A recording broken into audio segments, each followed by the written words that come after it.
Pensive Meghan plays it safe in a black Givenchy coat and modest pillbox hat for her first Armistice Day, while Kate dons edgy military-style McQueen, as the Duchesses stand on separate balconies.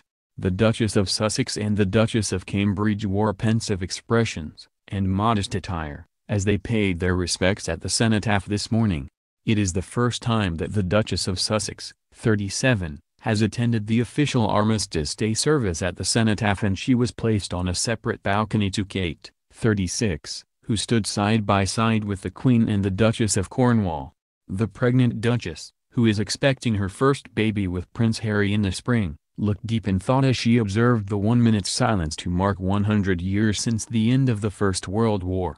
Wearing what is thought to be a black Givenchy coat with shoulder cap detail and a black velour pillbox hat, Meghan opted for an all-black ensemble for the historic event. The 37-year-old wore her hair tied neatly back in a bun and simple stud diamond earrings. On her coat, the Duchess of Sussex wore just one single flourishing poppy, while the Queen, Duchess of Cornwall and the Duchess of Cambridge stood just meters away. Meghan joined the German president's wife Elke Budenbender as the pair watched the German leader lay a wreath to remember the lives lost in the First World War.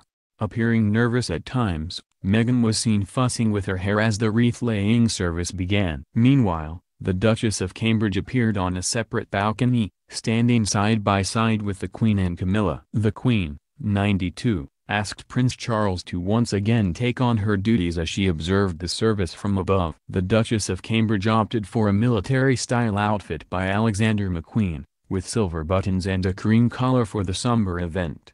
She wore a striking black velour hat tilted to the right, and cluster pearl earrings. The Duchess wore her hair French braided and then pinned neatly into a chignon. Wearing 3 paper poppies clustered, Kate also had a deep red metal poppy brooch pinned to her coat, as did the Duchess of Cornwall. The mother of 3 appeared emotional as Britain fell silent to remember its war dead, biting her lip at one point and looking straight ahead as the reveille blasted out to mark the end of the commemorative silence. The Prince of Wales led the rest of Britain in remembering Britain's war dead, taking the role historically held by his mother Queen Elizabeth for the 2nd year in a row. The Duke of Cambridge, the Duke of Sussex, the Duke of York, the Earl of Wessex, the Princess Royal, the Duke of Kent and Prince Michael of Kent all lay tributes to Britain's veterans.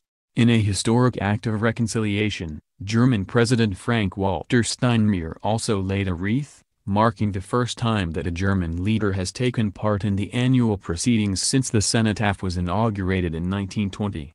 Meanwhile, U.S. President Donald Trump joined French President Emmanuel Macron and Russian President Vladimir Putin at an Armistice Day ceremony in Paris, along with more than 60 other world leaders. The Prince of Wales led the rest of the nation in honoring the country's war dead on Remembrance Sunday, taking the role historically held by his mother Queen Elizabeth for the 2nd year in a row. The Queen appeared comfortable in the companionship of Kate and Camilla, with Prince Philip absent from the occasion. The Duke of Edinburgh has rarely missed the commemorative event. Big Ben, which has been silent since renovations to the Elizabeth Tower began in August last year, struck at 11 o'clock to mark the hour the armistice was signed. Prime Minister Theresa May and Labour leader Jeremy Corbyn joined Prince Charles in laying wreaths as Prince Andrew, Prince Edward, Prince Harry and Prince William looked on in full military uniform.